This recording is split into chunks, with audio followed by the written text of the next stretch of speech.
Promotional consideration paid for by the following. Ladies and gentlemen, this podcast today is brought to you by our Patreon page. Visit patreon.com/Gear Network. That's Patreon, patreon.com/GERE Network. And look over the memberships to subscribe.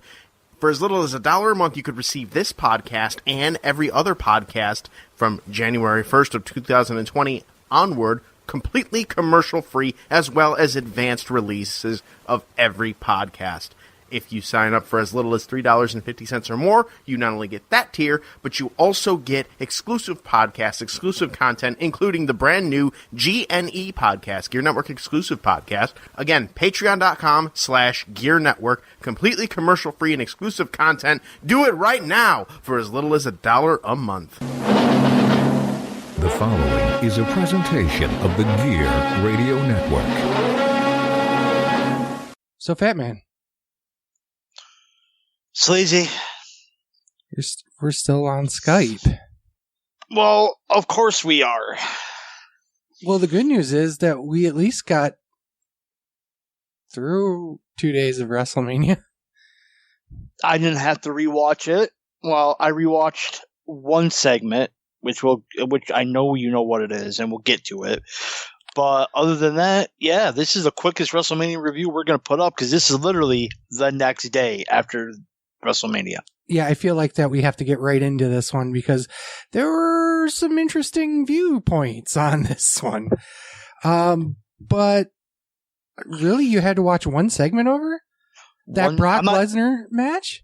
Of course I did. No, it couldn't have been. It had to have been the Goldberg match. Of course it was. Well, let's talk about both of them on the wrestling show.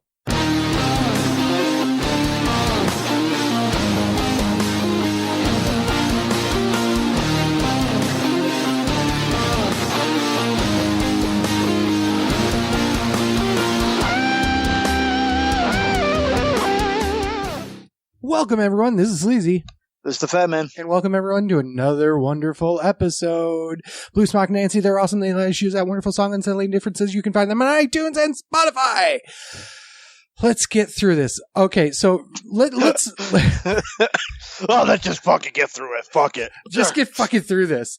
Well, the first thing that came out of Gronk's mouth was 30 hours later it would be amazing.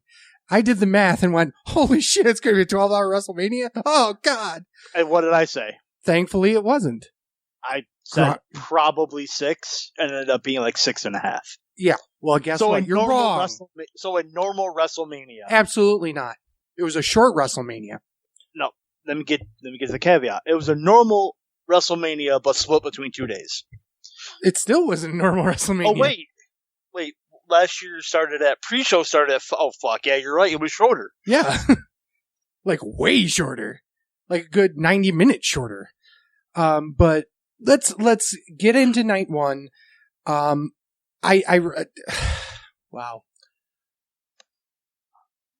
Do we want to talk about the pre-show?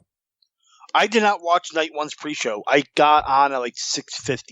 Okay, so the night one pre-show was Drew Gulak versus Cesaro. I did watch it. Okay, let's start. Let me start here. We're going to review both nights of WrestleMania. There's going to be a difference of opinion throughout this entire show. Mainly for one simple reason. I really felt like this. Now, let's start with this instead, because I'm going to cut all that out. Let's start with the fact that this entire show was performed by a bunch of people who are really passionate about professional wrestling. From the wrestlers to the stage crew that was there, the cameramen, Kevin Dunn, to Paul Heyman, Vince, Bruce Pritchard, everyone who was involved in this. They worked their asses off for this show, okay? Everybody knows that. Everybody felt like that if they were going to do it, they were going to do it. And from top to bottom, every single match from the pre-show of night one to the main event of night two, everyone did their best for what they had to deal with. And what it came down to was technically one of the best WrestleManias in probably the last 10, 15 years from a technicals perspective. But I'm going to say this probably over and over and over again. It was also it felt like it had no soul. It was the entire 2 nights of wrestling were really depressing for me. Personally, I also feel like that you forget how much fan interaction is necessary for a lot of these shows.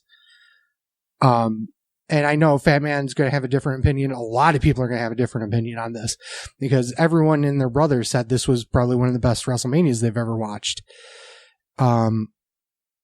But for me, it was a highlight of just everything that we're going through right now. And just, honestly, if it wasn't for this show, I probably would not have watched WrestleMania this year. And that's kind of sobering to say because I don't think I would have been able to handle it on its own. We're talking about it. That's great. We're having this conversation, obviously not right this second, but just being able to talk through these emotions a little bit is going to probably help me through this show a lot more. But if I was just watching it on its own, I probably wouldn't have watched it. Okay. So let's get through the shit show that this. Okay. You say it's soulless. I think you're wrong. I think it had a ton of soul, and I think the reason why you say soul is because there's no fan interaction. And I will put caveats on, I think in some cases, having no fans in there actually helped the match. Certain matches. Not all the matches. And obviously there are matches that obviously you need fan interaction for, which we'll get to them too. But in some cases, I think it helped the match. I would agree with some of them, yeah. Some of them, yes. Some of them, no. It's a match-by-match basis. But we'll get into it. Since we're doing this the day after WrestleMania, and Meltzer hasn't stopped jerking off to AEW in New Japan, even though New Japan's not running shows, he's still jerking off to them. Let's do John Canton's star ratings. Okay. He gave Cesaro and Gulak an okay match for a house show, which I didn't watch, so... I would agree with that. The finish was Cesaro's old UFO move that he used in Chikara. Joke of jokes because, they were both in Chikara. It was nice. It was nice. Okay. Am I running down the card then? Yes, absolutely. Okay. The show opens with the women's tag team. Day one. I quit. With the women's tag team championship. Just fucking quit. I mean, God damn it. What the fuck? The Kabuki Warriors versus Nikki Cross and Alexa. Match with 15 minutes and 5 seconds. Canton gave it 3 1/4. I think he's an overrating piece of shit. I don't know what to do when we agree, because when we say Meltzer, we're wrong. Canton, me and John normally agree, so... Yeah, you guys are pretty on the same wavelength. I also gave it 3 1/4. I gave it 3 stars. So, I mean, we're all on the same page, really. Not the only time I'm going to say this, but this is my first time watching any of the shows that were in the empty buildings, too. So maybe that's why I have a different opinion, because you were sitting through those shows. Yes. And I did not. So... maybe that's why. It was awkward without fans in there, without a crowd reaction. I got used to it as the night went on. So did a lot of people, actually. But I thought they put in a hell of a performance, and the match was good. And me being a huge Alexa fan, I did think the wrong team won. Yeah, I don't understand the booking of this as much as... you can shit on the women's tag team titles all you want, but the reality is that the point of them is to make sure that more women are getting exposure on TV. But really, it hasn't been. Asuka's been being exposed more as a single star while holding the tag titles. So that doesn't make any sense. and Alexa Bliss and Nikki Cross have held them before. Outside of those 4 women, I mean, you had 2 of the horsewomen win it. Okay, they were already being exposed. The Iconics were making a dent with them, and then they just basically disappeared with the titles. Nuh-uh. They were not making a dent with them. When they won them, yes. But then they just fell off. And then literally the next night they got nerfed. I agree. 100% agree. I guess my point is dent at all. They made a dent going up to that point. You know what I mean? They were featured on TV pretty regularly until they won the titles. Right. Okay, I got you. So, yeah, and you're absolutely right. They got nerfed as soon as they won them. The Kabuki Warriors were nice, but the only reason really why they were together was to turn Asuka Asian. Well, yeah, that too. Well, Paige being the glue that keeps them together. When they got rid of Paige, I really don't understand why she was there in the first place, I guess. So I don't know. And then Asuka turned heel, and then Kairi kind of turned with her, because Kairi was never really a heel either. Mm-mm. In fact, technically, she didn't really turn heel. She just decided to go with Asuka, who decided to turn heel, you know? And then just wear darker eyeshadow, I guess? They're still hot, whatever. But here's the reality, is that Kairi's probably done as a performer for WWE, that she's probably going back to Stardom, mainly because, you know, she got married and now she wants to go be with her husband, blah, blah, blah, blah, blah. And Asuka will probably be here, but become a YouTuber again. Okay. That's all I got. Okay. But you didn't say what I thought you were going to say is like, oh no, now Asuka isn't a champion, so she doesn't lose 1,000% of her HP immediately. She probably still does, because... But she's Asian. They have a problem with people getting over on their own. And I can see Hana-chan TV getting over on its own. But... yeah, okay.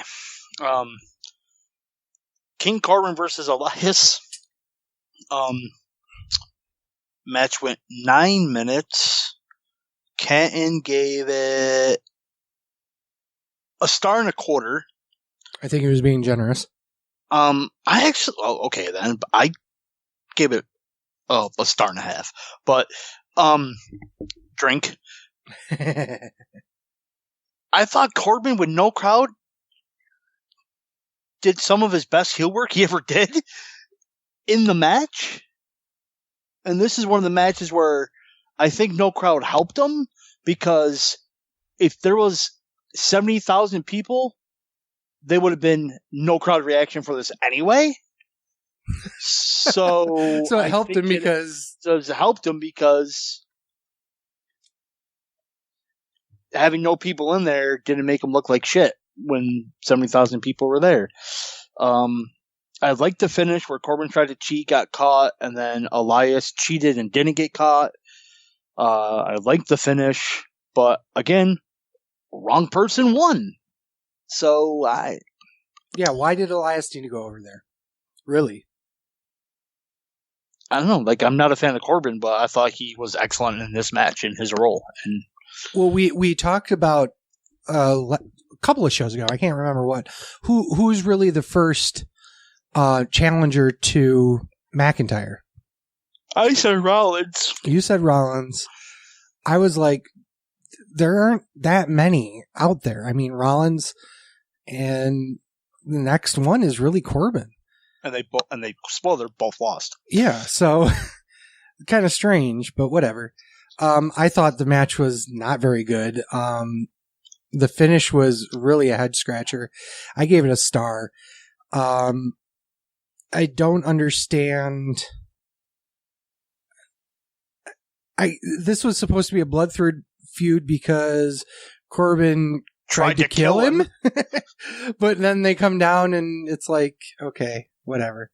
It felt like there was no fire in the match at all. But you're absolutely right. Corbin did a very good job of his heel work in this match, but I think the match just really fell flat.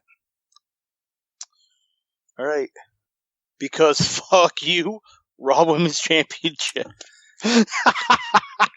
You're like, it's gotta finish night one, right? It's gotta, it should. Literally, when I saw this match, I'm like, LOL, Becky wins. Because there's no way Shayna Baszler is losing a mid-card, or no way Becky is losing the title in a mid-card match. Especially when she's had it for a year. Right. So I knew right away, match with 8 minutes and 30 seconds. Meltzer. Can gave it 3. I gave it 2 3/4. Notes, like we said in the last show, should have been a 4-minute squash match with Baszler winning, but it was a competitive match with Becky barely squeaking it out. Yeah, using the Kairi Sane special for the win. Here's my problem with it, and I liked the match. I liked the match. They did without the context of what happened up to this point. It was a really good match. Right. It was 3.5 stars for me. I really liked it. But you can't just basically retcon what happened up to that point. And they did for the match. I think the work was solid, but they didn't really sell much. They were just hitting each other and being like, okay, hit me with your best shot. So, yeah. Yeah, I agree with that. But I feel like that it was a nicely competitive match. If they were booked, if the match was booked as, okay, very strong champion, very strong challenger, but not this super duper, I'm going to fuck everyone up, including the 914-day undefeated Asuka in a fucking Elimination Chamber match. And, oh my God. That's coming up more than once this show. That has always been the plan since Crown Jewel, bro. God damn it. And taking a bite out of Becky. Literally. She's a vampire. She's a vampire that likes cage matches? Okay, yep. Whatever. But my problem was the booking up to this point. The match itself I liked. So, props to them, but having Becky go over, once again, wrong move. So 3 straight matches with the wrong person winning. And the worst part is this. Who beats Becky? Who faces Becky now? Baszler again. Really? We're going to have 15 different Baszler matches? Is this the US title hell with Dolph Ziggler all over again? Yep. It's the best of 24. Yep. So it's problematic, and it gets worse because of other things later on down the pike we'll talk about. So this next match, I think, is probably the biggest disappointment of either night. Intercontinental title, Sami Zayn versus Daniel Bryanson. 9 minutes and 20 seconds. Ken gave it an okay match for a house show. No. I gave it a 1.5 stars. I gave it a 0.5 star. Oh, wow. Wow. It was essentially just a squash match with Zayn hitting one move and then winning. Yep. This is another match where they could have got 20 minutes, went back and forth, had a competitive, awesome match. I still think Zayn's hurt. I still think he's hurt. And they're just, because the match, you only have the match in Elimination Chamber, really didn't do anything. And then this match, you didn't really do anything either. It didn't really take that many bumps either. So I still think he's hurt. Then why put the title on him? Right. I don't know. I was severely disappointed in this match. A match where I thought could have stolen both nights ended up being the worst match on the card. So, I mean, it's definitely in contendership for the worst match of either night. Yeah. There are 4 things that I need to bring up. Number 1, you have 5 of probably the greatest technical workers working for WWE around that ring. Why was this match so bad? Number 2, you had Sami Zayn basically be a goofball to the very end where Bryan fucking Danielson wins by effectively a distraction finish into a jumping nothing. Number 3, we have Bryan Danielson versus Sami Zayn for a secondary championship, but it gets 6 minutes less than the opening tag match? With all due respect to the Kabuki Warriors and Nikki Cross and Alexa Bliss, why was this only 9 minutes? Alexa. Right, no, I agree. Like, and then, I still think Zayn's hurt. And number 4, if you believe that Zayn's hurt, and I actually do agree with that, why put the title on him in the first place? That's my point. So, great analysis. Great anal cyst. We're rocking this shit. Okay, so triple threat singles ladder match for the tag team titles? This was announced on the pre-show, I think. How they were going to do this? John Morrison defends the tag team titles against Kofi Kingston and Jimmy Uso. Match with 18 minutes and 30 seconds. Ken gave it 4 1/4. I gave it 4. Wow, I gave it 4.5. This is the match where you would like to see the crowd reaction or hear the crowd reaction. Obviously, it's a ladder match. Weird with no crowd, but they gave it it was a hell of a match. Nothing too special or memorable, but it was great. And I liked the finish where they all took down the titles and Morrison pretty much grabbed them while falling backwards onto a ladder.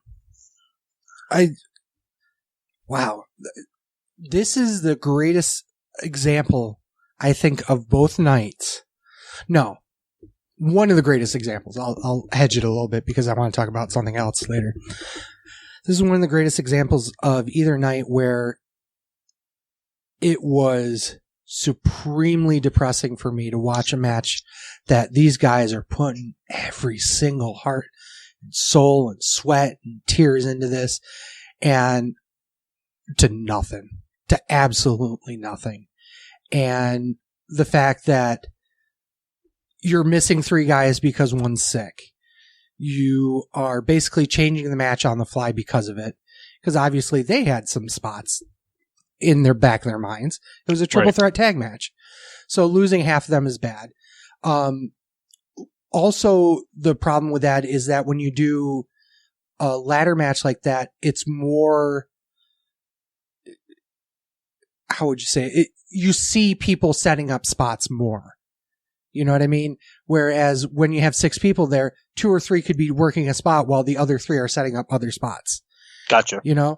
And with only 3 people there, it was a lot more, I can't bring the word to my mind for some reason, but to be able to see a lot of more of the inner workings of it is kind of a little bit of a drawback. But you didn't see that much of that for this specific match. John Morrison taking a back bump onto a ladder as the finish and how to win the match, A, was unique, and B, what the hell is wrong with him? And C, there were so many fucking great spots in this match that really, really, really missed a fan pop. Mm-hmm. If I can point to any match, it's probably this one where it sums up my feeling about the 2 nights of WrestleMania. Is this great match is basically in an echo chamber because of it. And it was depressing as hell for me because of it. Okay, so I want to put this caveat on there. You thought it was depressing as hell, but still rated it higher than me, which I didn't think was depressing at all. Right. Oh, absolutely. And that's kind of, I'm having, and that's part of the problem I'm having with this show in a nutshell, is that from a technical perspective, they were great matches. They're good to great matches in some cases. But for me personally, it just exemplar, it gave me the almost chills of just the reality of what's setting in here, what's going on. Right. And that's part of, see, I guess this is another thing about this, is that you're actually out in the community right now. You work. Yes. Because you're an essential employee. You're an essential employee. However, I'm not working outside the home. I am working. Michelle's working, but I'm staying in like 99% of the time, with the exception every once in a while having to, go walk the dog or have to go to the store and pick stuff up. So for the most part, I've almost sheltered myself from it a little bit. And the fact that I'm watching these shows, it's bringing that stuff to light more and more, and it's fucking me up a little bit. Okay, I got you. It makes sense. So. Kevin Owens versus Seth Rollins. The match went 17 minutes, 20 seconds. They had a fucked up finish where Rollins wins by DQ, and then Owens somehow becomes the general manager and restarts it into no DQ. Why is Gronk there then? Number one, why is Gronk there then? And number two, this is Seth Rollins who said his best work is always at WrestleMania. So, fuck you. I'm going to get myself DQ'd. What? I think that's great heel work. I don't think so. Oh, I do. It's perfect heel work, I thought. I thought it fit in. Ken gave it 3 3/4, so we agree. Okay. I gave it 3.5. It was good. A great match. Owens with that leap is fucking okay.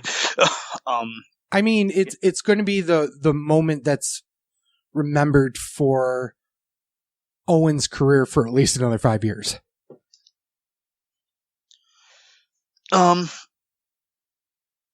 Yeah, maybe. Well, let me put it this way. It's the thing that WWE is going to remind you about Owens for the next 5 years. Okay, there we go. In every video package about him. Yeah, I don't know why they just didn't make it a no DQ match to begin with, but I guess they had to do that with Rollins. Again, I didn't mind. I thought it was great heel work, but again, it was kind of like, Yeah. Okay. I mean, at the end of the day, the two guys put a lot of work into it, so, yeah. Okay, so, Universal title. Because fuck you. Goldberg defends against Braun Strowman. Match went. You put 2 minutes. Somebody timed it at 2:10. We'll just do 2 minutes. It was what it needed to be. Get the title off Goldberg. God damn it, I have had sex longer. Not much longer, but I have. No, you haven't. Yes, I have. I have definitely put up 2:15. Ken gave it 1 star. Being a little generous, fuck. Oh, then call me a fuck then, because I gave it 1 star also. Again, I gave it a complete dud. It was what it needed to be. It was the weirdest match to have with the weirdest opponent and in the weirdest part of his career to put the top title of the brand on him. What? We talked on the previous show, I figured that Goldberg was, going to win here so he could go and face Roman because, Roman's beaten Braun before. So it's like, okay, well, you beat Braun, I beat Braun. Okay, cool. But no, that absolutely didn't happen. Now we have Braun Strowman as the Universal Champion, which, by the way, savior of the indies, fucking asshole. Berate the indie guys and... Oh, you didn't hear about that? No. Okay, so before all this... Well, as the COVID-19 thing came about, he decided to get on his high horse and say, oh, you little fucking indie guys, if you can't pay the bills, well, you should find work other places. You should do something else because, I came to Orlando with a shitty car and $150 in my pocket. Fuck you, dude. Seriously. You came to Orlando with $150 and an ironclad contract from WWE at 7 foot tall and 350 pounds, you fuck. Of course they were going to keep you. Even your shit the great fucking Khali was on their payroll for years. Of course you were going to get a shot, you fucking fat asshole. And of course. So now we know why Sleazy hates the match. I mean, and I'm the one that predicted Strowman to win. I absolutely did not predict that. So. It was what it needed to be, which is what I said. Yeah, just to get the title off Goldberg so you never have to see him again. Well, you'll see him again. Well, let's say not see him again on U.S. soil unless he's promoting a Saudi show. No, he'll be at SummerSlam. I don't think so. You're always wrong, so it don't matter. That's pretty true, yeah. So, okay. Boneyard match? Yes. It was AJ Styles and The Undertaker. And Luke Gallows and Carl Anderson and 6 Druids and can't really rate it because it wasn't really a match. You're absolutely right. It was entertaining as hell. It was a short film by WWE. I liked it. Oh, I'm going to go way further than that. I loved this. Of course you did, because The Undertaker's in it. Not only, we'll save that for night 2, but this was the escapism I was looking for. Obviously I can't rate it either because it wasn't really a match. It was 2 guys having a fist fight in a fucking graveyard. Graveyard props and Taker being Taker and AJ Styles being AJ Styles, whatever. I think that people who don't like this match forgot that you don't have to have wrestling be inside a ring and have very specific confines to be entertaining. And I think that the character work of everyone involved was very reminiscent of, we talk about Final Deletion, but there were many WWF/WWE things that they had done in the past. The Boiler Room Brawl being one of them. I'm trying to think of other ones. The backstage brawl with Piper and Goldust. Backlog Brawl? Yeah, that's what they call it, Backlog Brawl.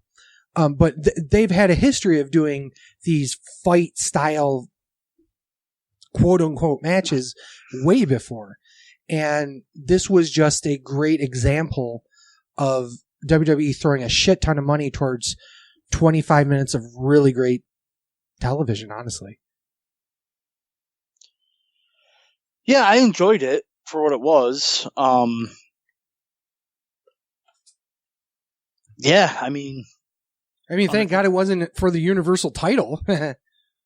Taker won, quote unquote. Buried AJ. It was a buried alive match essentially, but it was a mini movie buried alive match. It was entertaining. I liked it. Yeah, and that ends night 1. What are your thoughts as a whole of night 1? And I just loved your night 1. You liked it. You loved it. Huh? I was, like I said, my emotional thoughts aside, I thought a lot of great wrestling happened.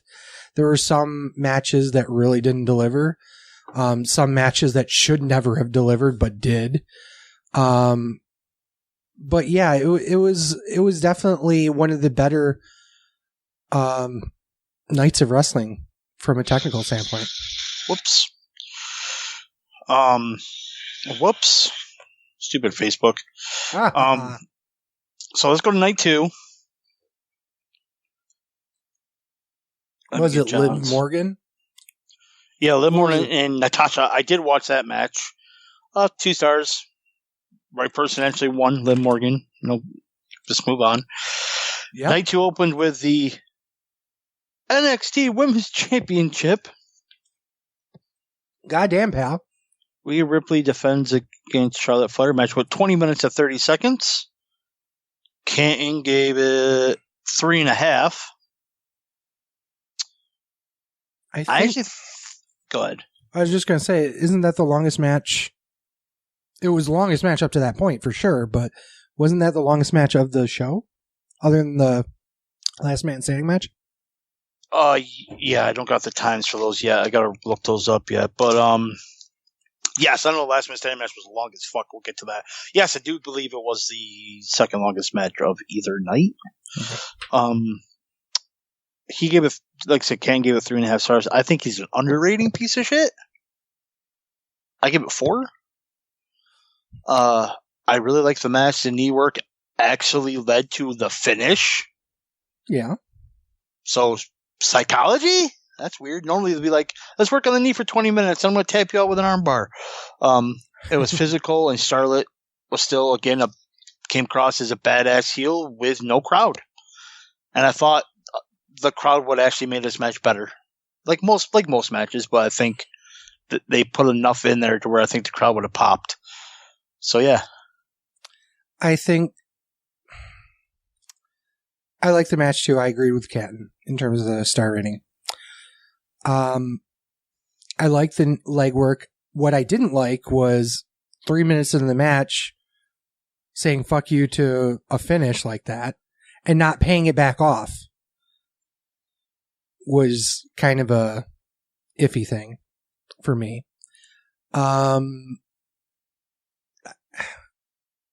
I'm not sure how I feel with Charlotte winning the title.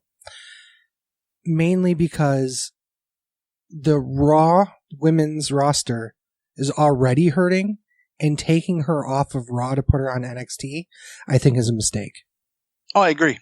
So to have her win here is kind of a strange situation. I've heard rumors already that Charlotte's going to work both Raw and NXT, but that's not going to help things at all. In fact, it's probably going to make it worse.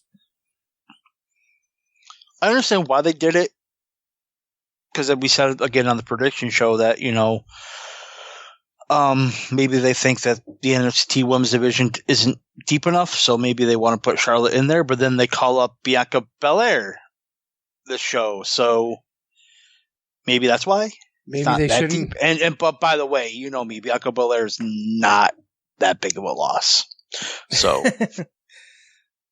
you'd never know it by the way they book her in NXT. Because they have no one else. I mean, you got Io, Asian, Candice. Okay, that's about it. Yeah.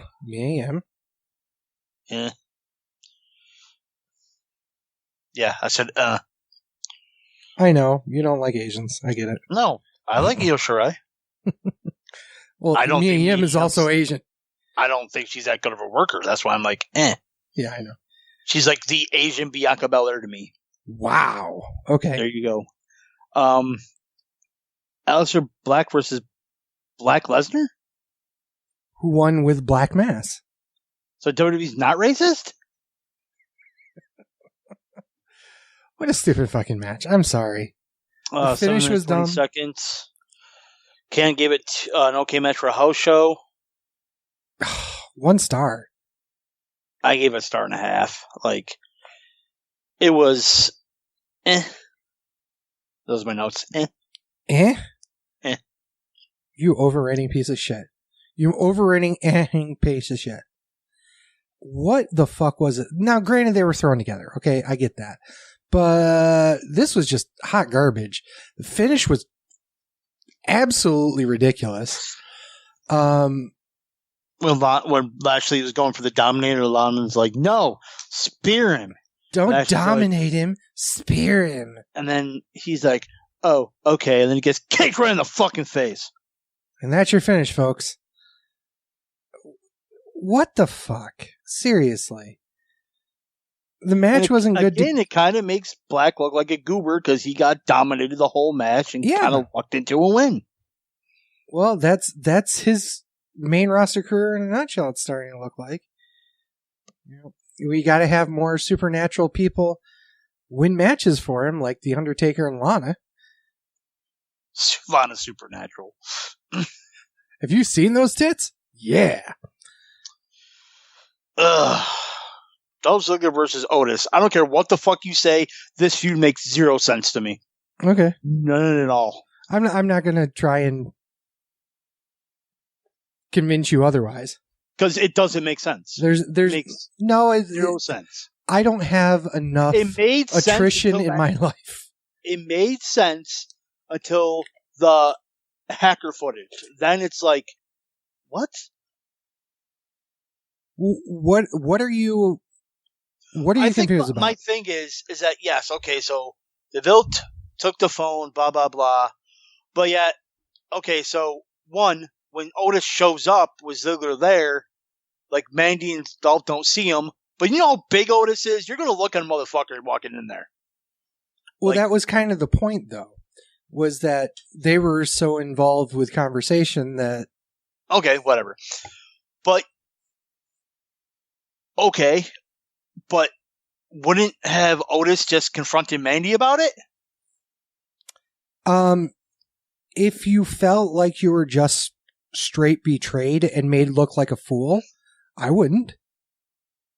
Again, that's you. That's not me. I'll be like, what the fuck, bitch? Yeah, but you're not the type of person... Well, you're not a shy person, okay? Let's put that out there. For one. In theory... For two, I would have been like, like even Mandy's like, what text?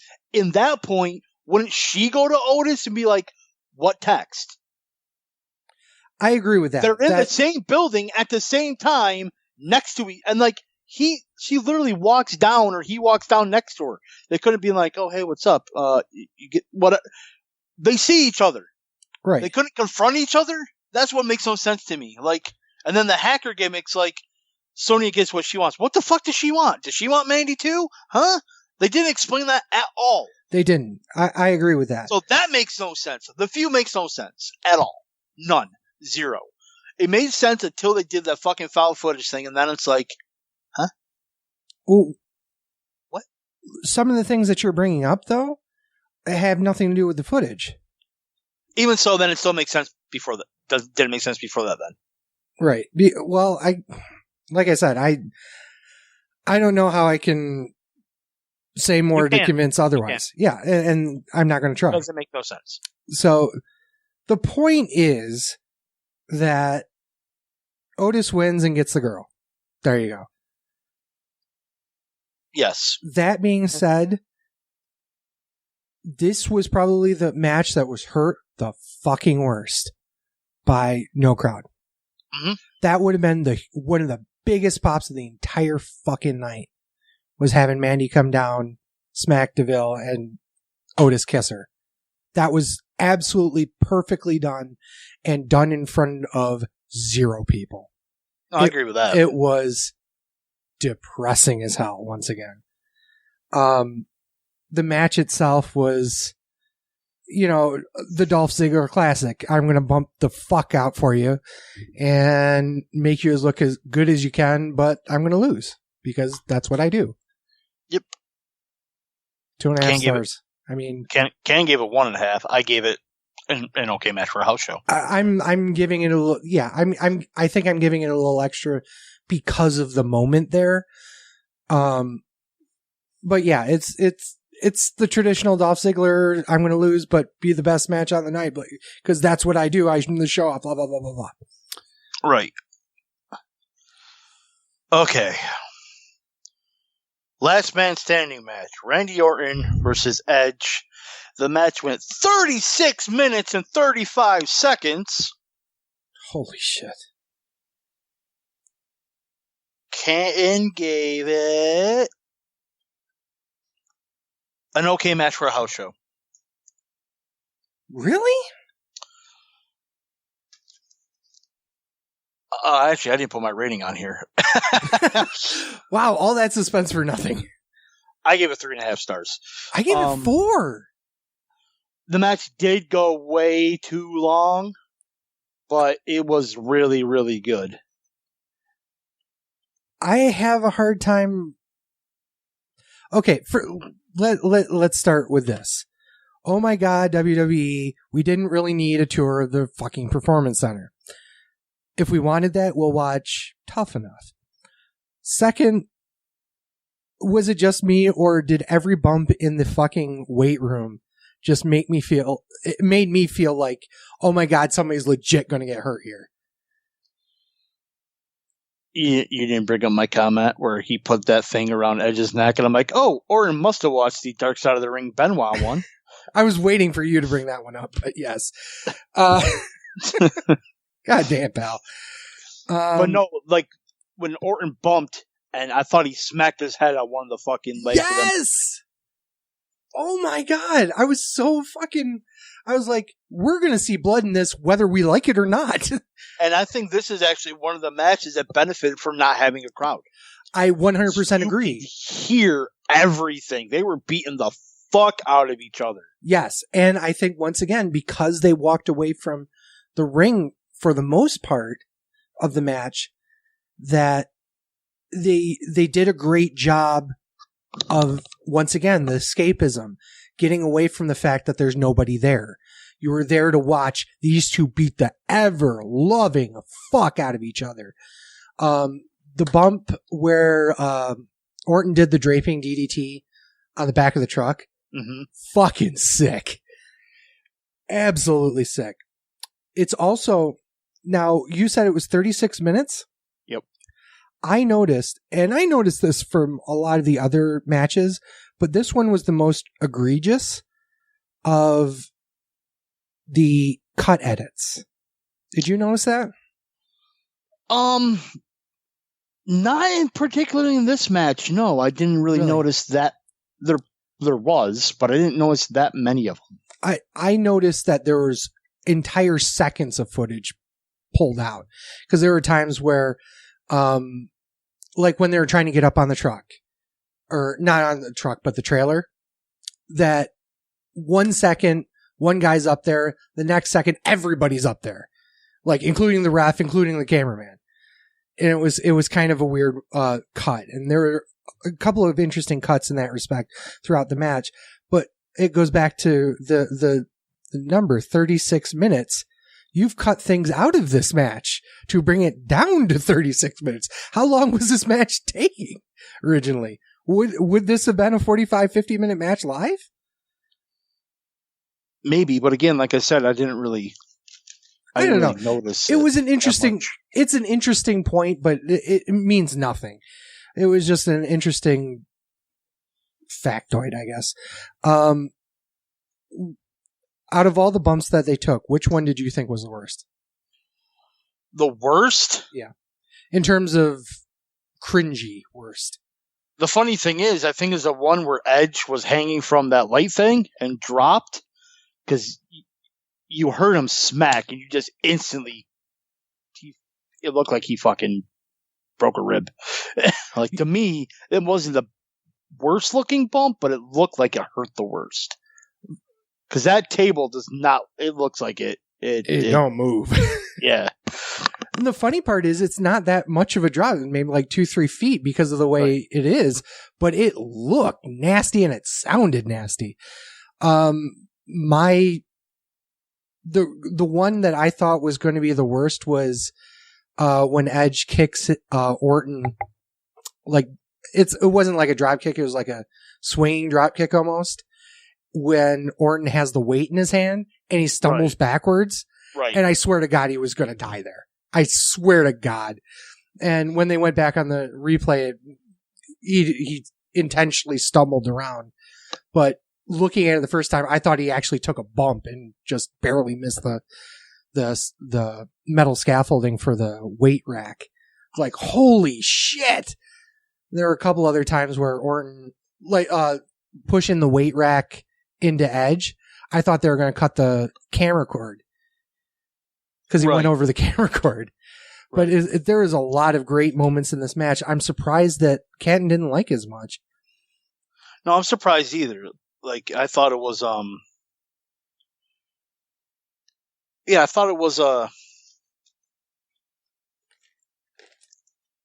really good. It's glad to see Edge back. I'm glad he's actually doing okay. Did you watch the Edge documentary afterwards? I did not, actually. Do it. I want to. Don't get me wrong. I just haven't had the time, honestly. Because after that, I was just so fucked up. I was just like... Yeah, I noticed someone was playing some Gran Turismo. That was yesterday. Yeah, that was after Mania. Yeah, Sunday. Yeah, that's what I'm saying. Yeah, I watched the fucking Taker tidbit and left. I know. Like I said, I saw you got trophies for Yeah. Gran Turismo at like 11:30 last night. I was like, huh? Oh, it was You late. didn't watch the Edge thing? I was up till like 1. I was too, actually.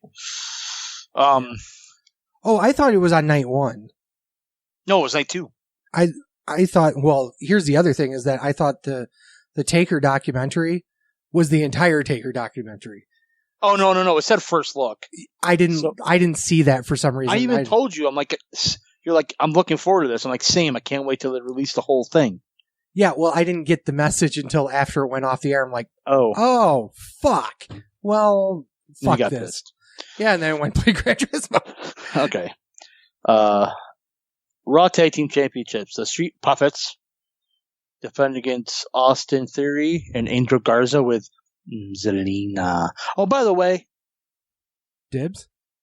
dibs on her. Or bids? Bids. Of course, I'm bidding on her. And then when I said that, I called bid. You called dibs. I said, no, I'm bidding. And you're like, no, I don't want to do that. You can have her. I was like, yes. Phenomenal. But her, obviously Sasha, obviously Alexa, and then that Kylie Braxton, the little short interviewer, which you think is 5'1", but she's probably like 4 feet. They bill her at 5'1". That's not something I just made up. Right. That's an actual billing. She's 5'1" and I'm 6'4". You fucking lying pieces of shit. But she is so short. And you know me with short girls. You're in. Oh, yeah. By the way, the match went 6 minutes and 20 seconds. Kane gave it 2. I agree. They made the most of their time, I guess, is all I put. It was meant to be a cool down match. Okay. Yep. Everyone knew it. Everyone in the match knew it. Austin Theory had a marquee match on a main roster show that didn't involve him being humiliated, I guess. I don't know. Okay, cool. There's no way they were going to win. And it's a nice way to bring up Bianca, I guess, to make them...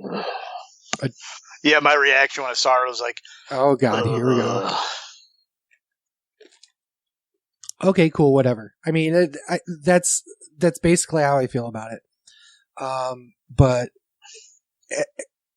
I really feel like that bringing her up on WrestleMania was probably not the right move, but I think it's going to happen either way. I think it was going to happen, but it would have been perfect on Raw.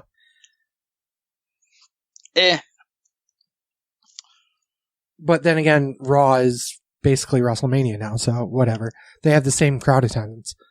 Fatal 5-way elimination match for the SmackDown Women's Championship. Bayley defends against Lacey Evans. I'm on small backwards. A murderer's daughter. And Sasha. Match with 19 minutes and 20 seconds. Ken gave it an okay match for a house show. I think he's an underrated piece of shit. I gave it 3 stars. Tamina was eliminated first, predictably, but she actually looked the best she ever has looked. Maybe because it was a pre-tape. It was a pre-tape match, absolutely. She got advantaged by that. And then I'm on small backwards got eliminated next because LOL Black. And then how dare they eliminate Sasha? Those bastards. Because LOL Black? Right. This came out 2 white people. Fucking Lacey Evans and Karen.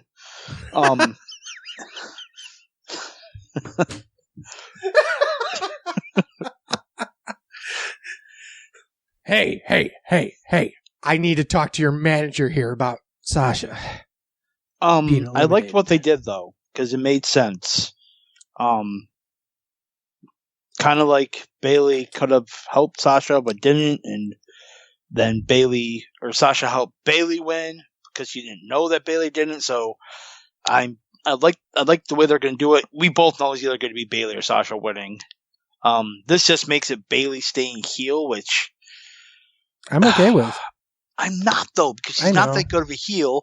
Sasha's a better heel than a babyface. Bayley's a better babyface than a heel. Whatever. It is, but I thought the match was good. I gave it 3 stars. I think it could have been a lot worse. Let's just put it that way. I think they did the best. Once again, from a technical perspective, they did a great job for what they had. So I can't fault them for that. 3 stars, I guess. So we agree. Okay, here we fucking go. Firefly Funhouse match. Oh, this ain't a match. John Cena versus Bray Wyatt. No, wait, sorry. The Fiend, Bray Wyatt. This is what I rewatched probably about 2 hours before we went on air. Okay. Last night I said I was entertained by it, but I also thought it was really fucking stupid. Because why not just have a match? I think the more I thought about it, the more it is I wasn't pissed at this. I was pissed that they advertised it as an actual match and the match technically didn't happen. Okay. So that pissed me off. I watched it again and I loved it. I didn't like it as much as the Boneyard match, but I did say that this told a great story, and it did.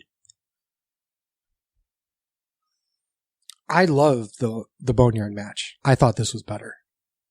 Well, I didn't. I absolutely thought. I think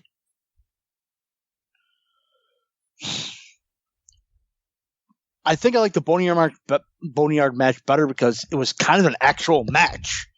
Like, again, yeah. I can't stress it enough to where this was not a match. This was absolutely not a match. So that's not even close. So I can't even say that. That's probably like I like the Boneyard match better because there was actual fighting. There was actual fighting. There was actual. There was an. Yeah. This one just pretty much told the story of how John Cena's a fucking asshole. Okay. Essentially. Yeah. And it was great character work. It was great storytelling. And again, I loved it. You know what it really was? It is the middle ground between light and shadow, between science and superstition, and it lies between the pit of man's fears and the summit of his knowledge. This is the dimension of imagination. It is the area we call the Firefly Funhouse. No.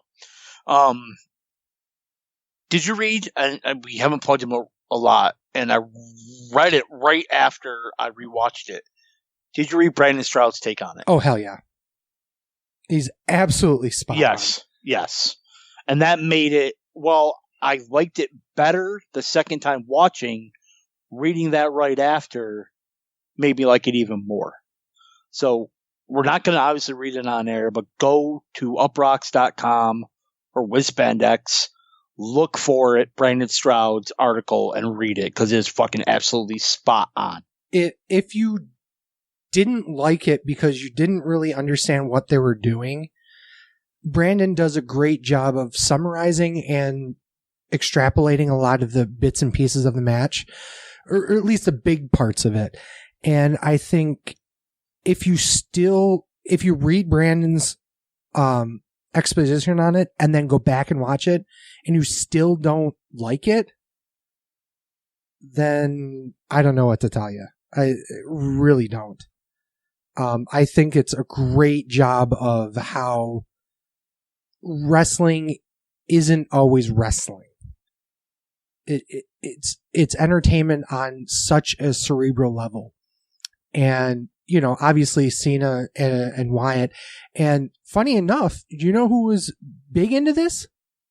Bruce Pritchard. No, I know. He produces all the Firefly Funhouses. Right. Well, I just found that kind of interesting as well, that basically Vince didn't touch this at all, which is probably why it was so good. But the character work, the subtle nods, the Bella Twins reference I fucking popped huge for. It just stupid little shit, but also really smart shit too. And there's probably more shit in there that we can go back and watch and not even fucking catch. That's some good shit, pal. I love that. I fucking laughed my ass.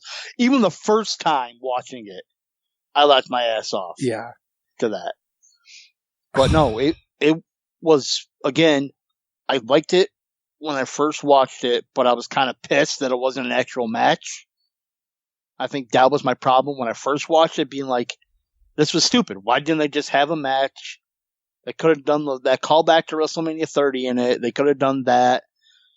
But then I watched it again, liked it even more, and then I read Stroud's article, and I'm like, okay, now I loved it.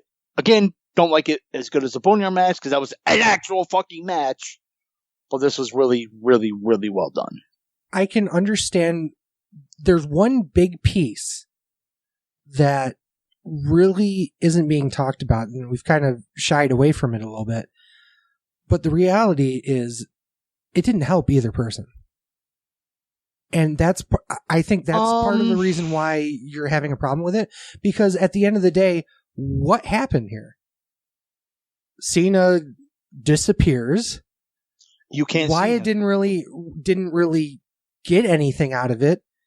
In terms of having a credible win over somebody. Yeah, they did this amazing, entertaining thing, but in terms of progressing the Wyatt character, they didn't really do much. I think it kind of put a finale on the Cena character more than it did anything to progress the Wyatt character. Right. Oh, absolutely. Which was counterproductive of what it should have been. If that's what they wanted to do when this was kind of seen as farewell, okay, fine. I get it. Why the Fiend's a perfect character to do all this with. But again, you're right. I think it actually did more for Cena than it did for Bray. Do you remember? Not to fucking quote Brandon again, but do you remember way back in the days of the early NXT shows where Brandon would talk about the Oculus? No. There was when they did backstage promos, there was a mirror that they used to use in the locker room when they did like multiple person promos, and then they'd usually end the promo with somebody staring into the mirror, and invariably within weeks they would turn heel. The same thing happened with Adam Rose. The same thing happened with Sasha when she turned heel. And there's a bunch of other characters. I consider Bray Wyatt the Oculus of John Cena for him. I could see John Cena coming back as a heel to just fuck everyone over. What was the point that Cena, while being the hero, still fucked anyone over anyway? So he was already a heel? Right. So with The Fiend, everybody regresses to the previous state from where they were. But in John Cena's case, he was a heel in his previous state. He just didn't seem to know it or seem to get it. So if he now comes back as a heel, once again, the prophecy has returned with The Fiend. He's regressed. I guess that makes sense, but I still think this is more of a farewell to Cena than it is anything else. It might be. I'm not saying that that's not also the case. I'm just saying that might be an alternate road that they might go down. It could be. And then we're watching it live and the NWO thing. I'm like, this doesn't make any sense. Again, it was more like what happened if Cena would have turned heel. Yeah, that was kind of the point. He's the Hulk Hogan, so... And then obviously, Cena's like the most overrated, like over-talented, overused wrestler ended up being Cena. That was pretty brilliant. It was brilliant. If you want to think about it, it was brilliant. But like you said, it didn't really do anyone any favors. And in my opinion, it wasn't a match. Yeah. So while it's being well received, it's flawed all the health also. It's well received in a bubble of it was entertaining. It was not well received. Well, I can't say it wasn't well received. It wasn't what anybody signed up for. in terms of what they were thinking they were going to expect, because expectations were kind of straight anyway on this match. And to not basically have a match at all was kind of weird, but it was a great example once again of WWE movies.com starting their own movies again. You know, it was a great way to once again get a true escape from what was going on in life. And I think that's part of the reason. And I'm not sure if we actually talked about Tiger King on here. Have we? Oh God, no. Okay. So I'm just going to touch on it really quick. I know you don't like it, but whatever. I think the reason why this was so well received was the same reasons why Tiger King is so well received. And the fact that it's a true escape from the reality of what's going on right now. And as long as you can really truly put an exclamation mark on anything that you can do to get rid of the feeling of, oh, this existential dread that you're having now because of all the shut-ins because of COVID-19, it's going to be better received. And I think that's why it's getting so much critical acclaim. But once again, it was still cool. You know, I mean, I'm not going to say that it's 6 months from now when everything's back to normal, we're going to watch this thing and not think it's amazing. I think we're going to see that, but it's not going to have the impact as it's having right now because of our current circumstance. Okay. 1, Tiger King was fucking stupid as shit. You had to get it in. I had to. And the only reason it blew up is because everyone's in quarantine and they need something to watch. If they were not, then no one will be talking about that shit. No one. So, fuck Tiger King. It's a piece of shit. And speaking of piece of shits, WWE Championship. Brock Lesnar defends against Drew McIntyre. And I'm gonna say it right before you did. Well, you said it last night in the chat. The match should have had a crowd to hear that pop. Oh, God, yeah. God damn it. 4 minutes and 35 seconds. Ken gave it 2 stars. I gave it a 1.5 stars. I literally put WWE 2K spamming finishers match. At least the right person won. And okay. Cool. Yeah. I mean, it would have been amazing if we went off the air with fucking huge fireworks parade and Drew McIntyre holding up the championship and 70,000 people screaming for McIntyre. And what we got was a guy on a belt with the belt on top of the ring going, yeah, and then fade to black. It was absolutely a great moment destroyed by the fact that they had no fans. And I know you're a big believer that they should have postponed it, and we talked about this on the show. I'm a big believer they should have kept it going. I still do believe that because of the, escapism, what we talked about. Mm-hmm. But I would have loved to see that pop. I feel bad for McIntyre. I feel bad for a lot of guys on this show. Right. Not just McIntyre. Braun, ironically, probably would never have had a chance to get the title, so he kind of lucked into it. He probably would have been in the Andre the Giant Memorial Battle Royal. Exactly. Let's be honest. Yeah. He was not doing much of anything. No. So I think that the big problem that like Otis would have gotten a huge pop. A lot of the baby faces that even Charlotte would have probably gotten a big pop, even though she was a heel in the match. Right. There were a lot of different moments that would have been drastically different in this show that it was almost downright criminal not to have a crowd on. I still am under the impression that you definitely could have done a show here, but a lot of the big pieces of WrestleMania could absolutely have been postponed. I'm saying that WrestleMania as that card, as what we watched over the last 2 nights, could have been postponed. They could have done something completely different. They chose not to. They chose to do WrestleMania. And because of that, a lot of people didn't get the props I think they should have gotten, or at least the pops that they should have gotten. No, I agree. I agree with all that. I still think they should have done the show. Like, yeah, it sucks, but, you know, we'll get through it. We'll get there. I mean, we'll see where it goes, obviously. I agree with you at all. Or not at all. I agree with you all the way. Like, but at the same time, I still feel like they needed to put the show on. I'm not disagreeing with that at all. I believe that, you know, if you take out a lot of, let's say here, we have 3 hours to run, okay? How many matches could we have done without the crowd? Obviously, the Firefly Funhouse thing you could have done. The Boneyard you could have done.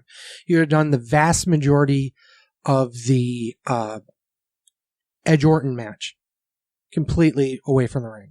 You could have easily changed Owens and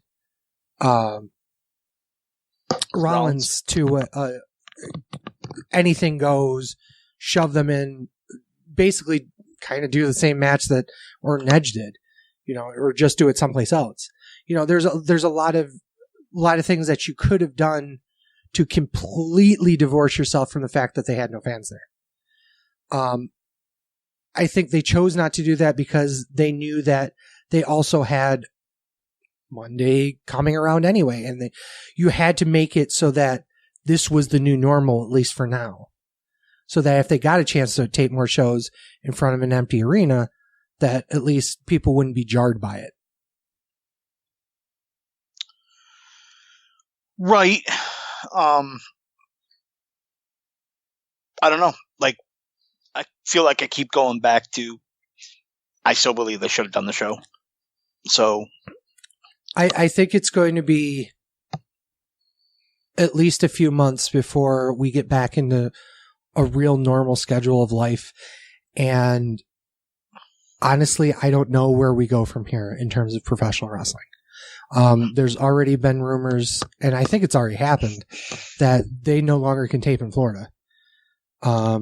Neither them or AEW. So I'm not sure what they're planning on doing. I know they were taped all the way till tonight's Raw. And they're still promoting Money in the Bank in a month, so, I mean... What is that, May 19th? I keep saying it's May 19th, but... 10th. 10th, okay. So, I mean... What do we got? 1, 2, 3, 4... 4 weeks. 4.5 weeks? Yeah. So, I mean... I could see... Well, I can tell you right now, at least in New York, school's closed till the 30th of April. Right now, as of April 6th, right. Today. Mm-hmm. Same with non-essential businesses. They're closed till the 30th. After that, I have no idea where we're going. They've already canceled the Regents exams in June. I saw that. Which is...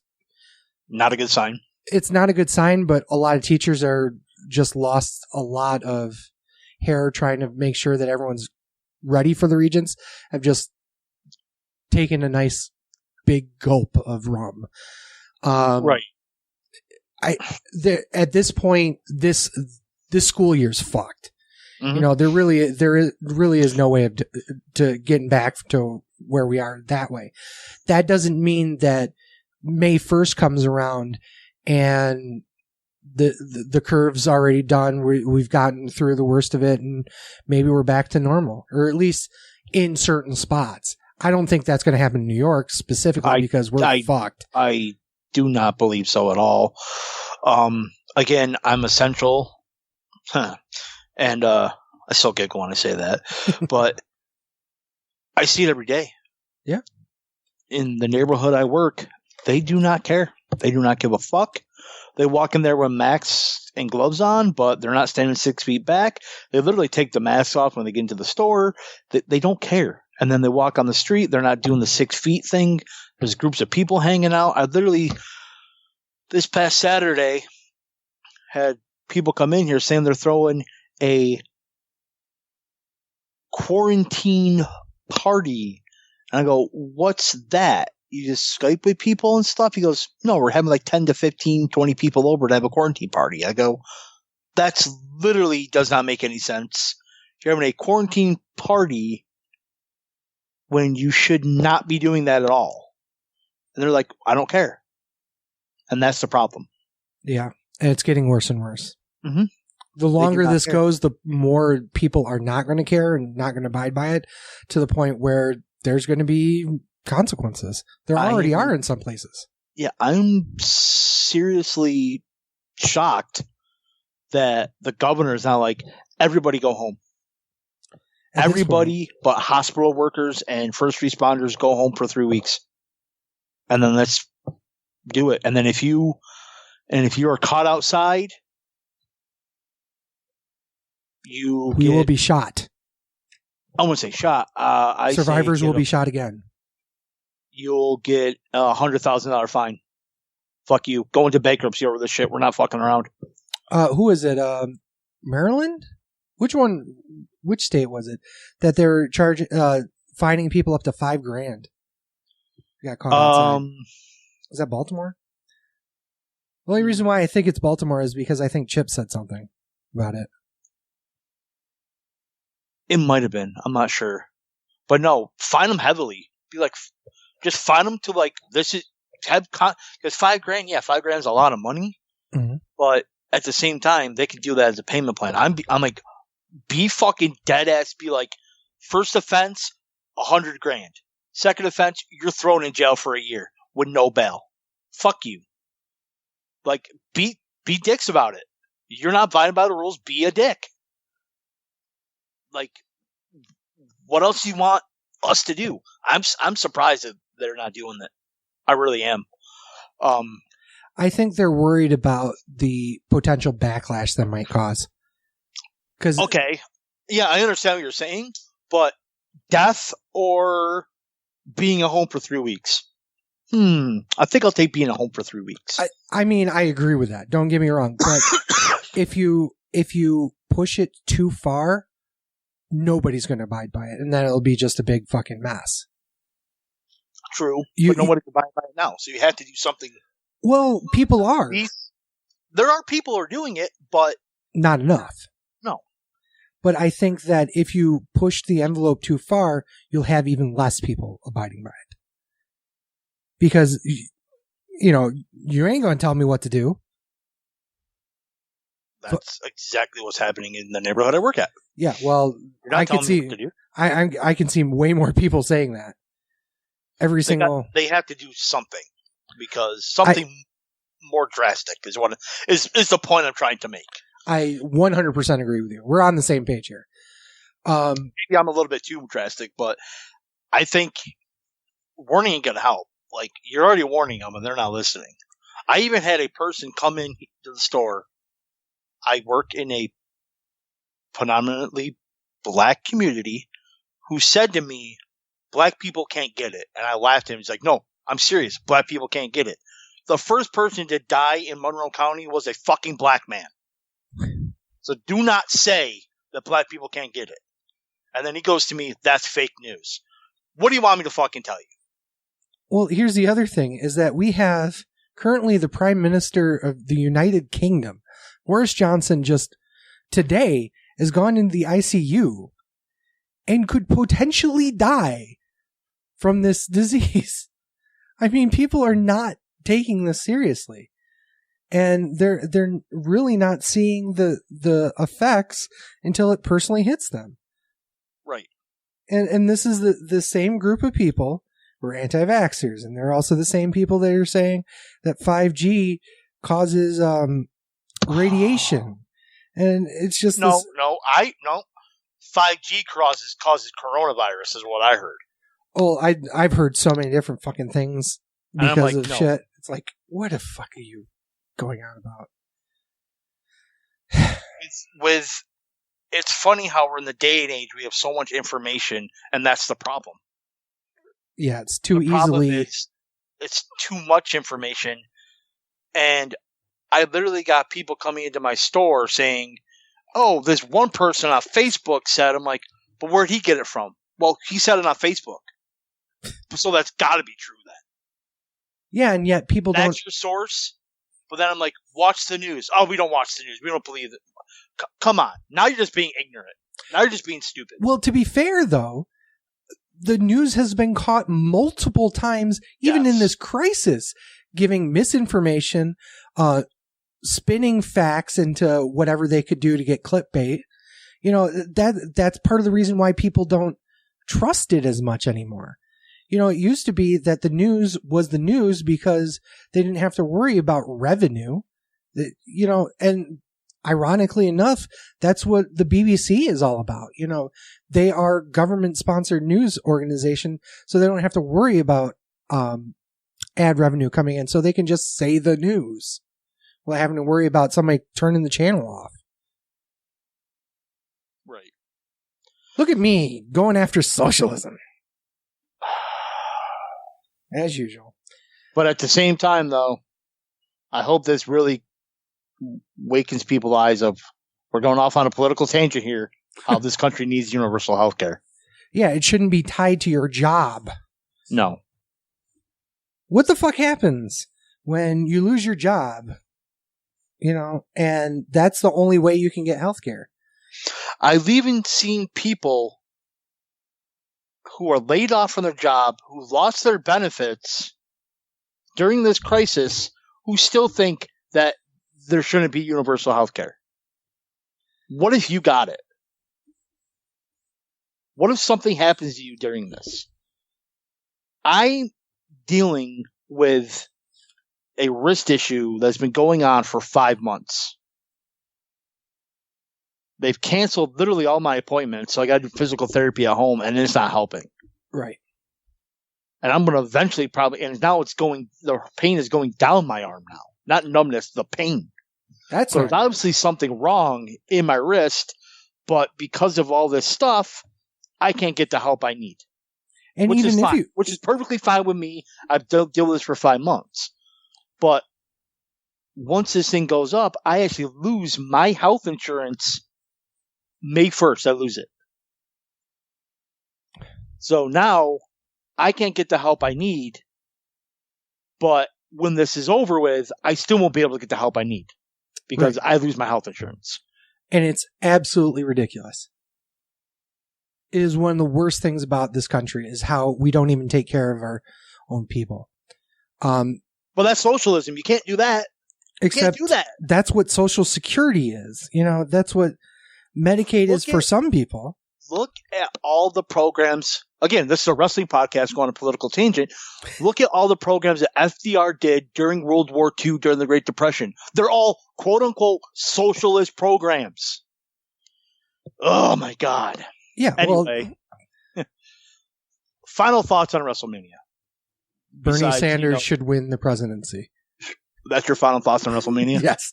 No, I think, and once again, I have to keep saying this because it feels like that I'm not giving the wrestlers and everyone on the staff of WWE enough credit, but absolutely what they did over those 2 nights is great work.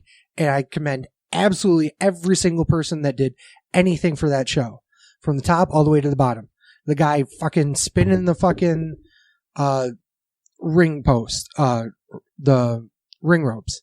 You know, everyone did absolutely the best they could given the circumstances. They brought a show that will probably be one of the weirdest and most talked about shows probably for the next 10, 15, maybe even 20 years in terms of, wow, look at what they did. That being said, it's probably not a show I will ever watch again. On the flip side, I will probably watch this show a couple times because I thought there's been some great matches on it. And it's probably, in my opinion, one of the best WrestleManias in recent memory. So, and that's looking back on, it's kind of the sad part, but at the same time, would it have been that way if it was still going on at Raymond James Stadium? I don't think so. So, yeah. I think a lot of matches benefited from the taped aspect of it. I agree. And that makes it better, honestly. No, I agree. So that's it. We're done with the show forever, I guess. I'll never watch again. No, like our show, our podcast. Oh, yeah. There's nothing to review. Oh, wait, we got a shit ton of watch-alongs to do. Yep, we're going to start pushing out the watch-alongs. Our next one is Fall Brawl? Fall Brawl. Fall Brawl. Actually, I think I may throw a curve. We'll do Fall Brawl, but I think I may throw a curveball at you. Ooh. And do the 92 Rumble. Oh, really? Please? Pretty please? After Fall Brawl. Okay. I'm in. I'm 100% in. I love the 92 Rumble. Everyone. So, and I did mention way back on one of our shows about how my first pay-per-view I ever watched was 91 Rumble. Yours was the 92 Rumble, and how you got the better show. You got the better Rumble match. I got the better show. Rumble. Yeah. So, I definitely got the better Rumble match. So, yeah, you got the greatest Rumble match of all time. Right. So, I still think I win on that one. We'll do Fall Brawl, and then I think we'll throw a curveball and do the 92 Rumble. I would like to do the 91 Rumble afterwards, if possible. I do want to do something else that I kind of threw out there is I want to do a couple of the Excite shows. You usually do the whole 2-3 days worth of research for a show, and then I just kind of bumble along watching it for the first time in like 10 years. Mm-hmm. I want to do the flip side for you. You know, a lot of the Excite shows you don't actually watch that much, at least not the more recent ones. Mm-hmm. So to get a fresh perspective on Excite and try and, you know, like reverse the roles a little bit. I wanted to be interested to see how that comes out. It'll probably and you were probably backstage for most of them too, so you got a better perspective than what I do when I do my research. That is true. So it'll be interesting to see how it goes. But as always, gearnetwork.com, check us out. On all the social media sites, at Sleazy Fat Man for Twitter. I'm at TWS Sleazy. You're what? TWS Fat Man. Okay. Facebook.com/Sleazy and the Fat Man. One of these days I'll remember all of those. Something brand new. We're on Instagram now, at Sleazy Fat Man. Yeah, I just finally got the approval to be on Instagram. It took only 2 months almost when I first started it. So we are now on Instagram, at Sleazy Fat Man. I've already filled it up with Asian wrestlers, so sweet. Okay, that makes sense. We are on Patreon. We are on Patreon. Yes. So if you go to the Gear Network, you can actually find our Patreon. It's $1 a month for the one plan there that gets you the extra content. All of our shows ad free from January 2020 on. And the $3.50 a month tier gets you exclusive content, including brand new podcasts that are not been released. You also get content that's released early. So check that out on our Patreon. It's patreon.com/Gear Network, I think. Or you can just go to the link on the Gear Network site. I think that's it. All right. Cool. Well, that's it for the show for Sleazy. For the Fat Man. This is the Wrestling Show. Thank you guys so much for listening. Peace.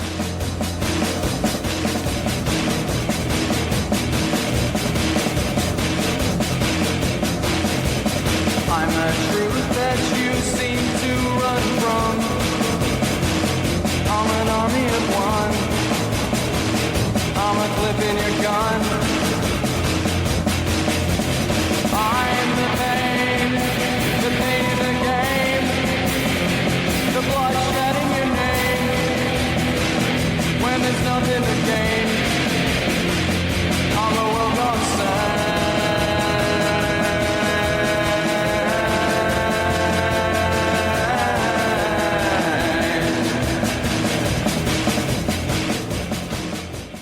The preceding presentation has been brought to you by the Gear Network. Hi, ladies and gentlemen. Do you like sports, interactive polls, friendly banter from two guys that probably shouldn't even be on the microphone doing this stuff anyways? Well, if you do, then you're in luck. Us two knuckleheads, Brandon and myself, comprise the Listen In Podcast. That's right, Listen In, the podcast. We're talking sports, we're talking news, we're talking topical things, we're talking all sorts of things, my babies, and you are all invited to listen in right here on the Gear Radio Network.